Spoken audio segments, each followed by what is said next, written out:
একটা রাগী মেয়ে যে সামান্য ভুলেই কর্মচারীদের চাকরি থেকে বের করে দেয়। কিন্তু একটা ছেলের এন্ট্রি তার পুরো জীবনটাই বদলে দিতে চলেছে। হেই বন্ধুরা, আমাদের আজকের গল্পটা উই নামের এক বদমেজাজি মেয়েকে নিয়ে। বিশাল একটা শপিং মলের মালিক সে, কিন্তু সামান্য ভুল দেখলেই কর্মচারীদের উপর ভীষণ রেগে যায়। একদিন সে নিজের শপে এসে দেখে সেলফে একটু ধুলো আর পাশে একটা ব্যাগ অগোছালোভাবে রাখা। এতটুকু ভুলের জন্যই সে সঙ্গে সঙ্গে একজন কর্মচারীকে চাকরি থেকে বের করে দেয়া। এরপর অন্য শপে যাওয়ার সময় হঠাৎ একটা বড় ঝামেলা শুরু হয়। এক মহিলা অভিযোগ করেন তিনি যে প্রোডাক্ট কিনেছেন সেটা একদমই ভালো নয়। ম্যানেজার অনেক চেষ্টা করেও পরিস্থিতি সামলাতে পারছিল না।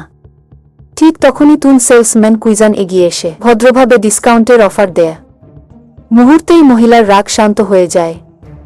সবাই কুইজানের বুদ্ধির প্রশংসা করতে থাকে। উইও প্রথমবারের মতো ছেলেটার প্রতি একটু আলাদা অনুভূতি অনুভব করে। সেদিন রাতে নতুন কর্মচারীদের ওয়েলকাম পার্টিতে উই অতিরিক্ত ড্রিঙ্ক করে ভুল করে ছেলেদের ওয়াশরুমে ঢুকে পড়ে। সেখানে কুইজানের সঙ্গে তার মজার একটা মুহূর্ত তৈরি হয়। কুইজান তাকে শান্তভাবে বাইরে নিয়ে আসে। পরের দিন একটা বইয়ের পরামর্শ মেনে উই এমন একটা প্ল্যান করল যেটা তার জীবনটাই ওলটপালট করে দিল।